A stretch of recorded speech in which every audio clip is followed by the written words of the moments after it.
Assalamualaikum warahmatullahi wabarakatuh. Anak-anak kelas 9 ABC UPT SMPN 30 Gresik yang saya hormati. Sebelumnya Pak Anwar berdoa mudah-mudahan kalian semuanya berada dalam keadaan sehat walafiat sehingga bisa mengikuti pembelajaran hari ini dengan baik. Baik anak-anak, pada pertemuan pagi hari ini kita akan melanjutkan kembali topik pembelajaran kita, yaitu berkaitan dengan masalah teks tanggapan. Ya, tanggapan itu kita ketahui jenisnya ada 3, bisa berbentuk kritik, pujian maupun sanggahan. Nah, anak-anak coba kalian amati gambar yang yang saya papangkan di monitor ini. Ada 4 ini ya. Dari 4 gambar ini kita bisa mengembangkan menjadi teks tanggapan ya. Gambar pertama tentang apa? Kakak kita yang ada di SMA atau SMK sedang mengikuti USBN atau UNBK ya. Gambar yang kedua ini kamu lihat sendiri. Gambar yang ketiga bersama tentang kebakaran hutan. Yang keempat adalah kondisi sebuah desa atau kampung yang sedang dilanda bencana banjir. Ini kita bisa memberikan sebuah tanggapan dari gambar ini. Baik. Nah ini anak-anak, menemukan isi tiap paragraf teks tanggapan. Coba, ini ada sebuah teks tanggapan yang terdiri dari 3 paragraf. Ini adalah paragraf pertama. Mohon maaf, judulnya pengaruh internet bagi pelajar. Ini adalah paragraf yang pertama. Kemudian paragraf yang kedua ini. Nah, ini paragraf yang ketiga. Coba kalian cari apa? Isi tiap paragraf ini. Intinya apa? Ide pokoknya apa? Gagasan utamanya apa? Paragraf yang pertama, paragraf yang kedua, dan paragraf yang ketiga. Ini sudah dicontohkan latihannya ya. Nah, ini isi paragraf pertama. Nah, isi paragraf pertama itu adalah internet menjadi salah satu penanda kemajuan zaman. Nah, itu kamu lihat ini ya. Nah, ini isi paragraf pertama itu adalah ini. Anak-anak tinggal melanjutkan isi paragraf yang kedua dan ketiga. Paham ya? Oke. Kemudian ini, apa sih kritik itu? Tadi Pak Nur mengatakan bahwa tanggapan itu ada 3. Ada kritik, sanggahan, dan ujian. Kritik itu merupakan ungkapan ya. Apa?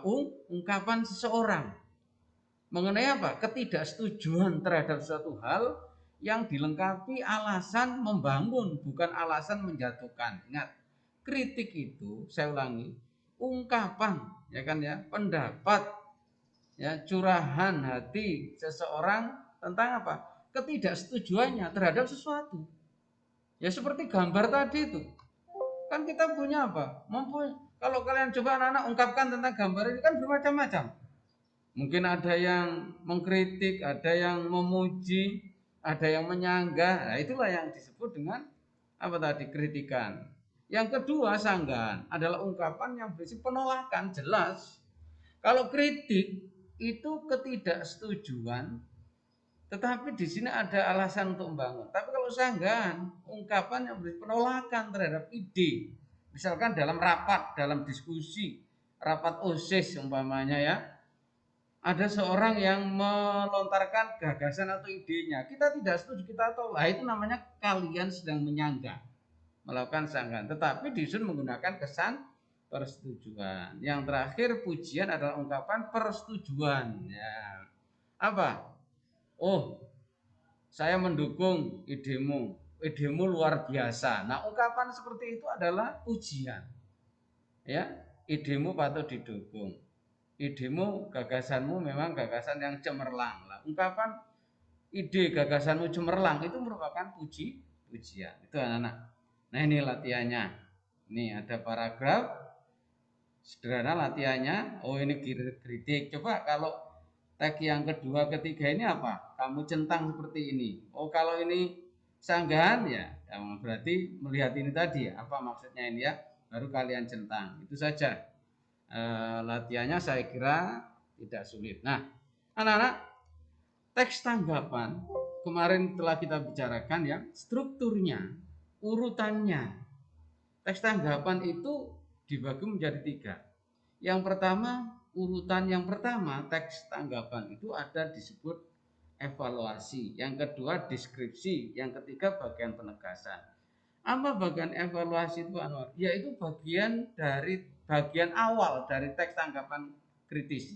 Di bagian evaluasi ini berisi tentang pernyataan-pernyataan umum yang berhubungan dengan permasalahan yang telah disampaikan penulis. Contoh di sini tadi, kemajuan teknologi informasi membuat banyak perubahan. Salah satu perubahan tersebut yaitu adanya internet. Dalam praktik, internet memiliki banyak pengaruh negatif khususnya pada pelajar. Itu namanya bagian apa? Evaluasi. Ya. Di bagian evaluasi ini berisi tentang pernyataan-pernyataan umum yang berhubungan dengan permasalahan yang telah disampaikan penulis. Kemudian yang kedua adalah deskripsi, merupakan bagian yang berisi informasi berkaitan dengan alasan. Pada bagian mengatakan bahwa ada sisi negatif, ya. Nah, dijelaskan alasannya, ya kan ya, baik alasan yang mendukung maupun alasan yang menolak. Nah, deskripsi tentang teks berada di bagian tengah dari teks tanggapan.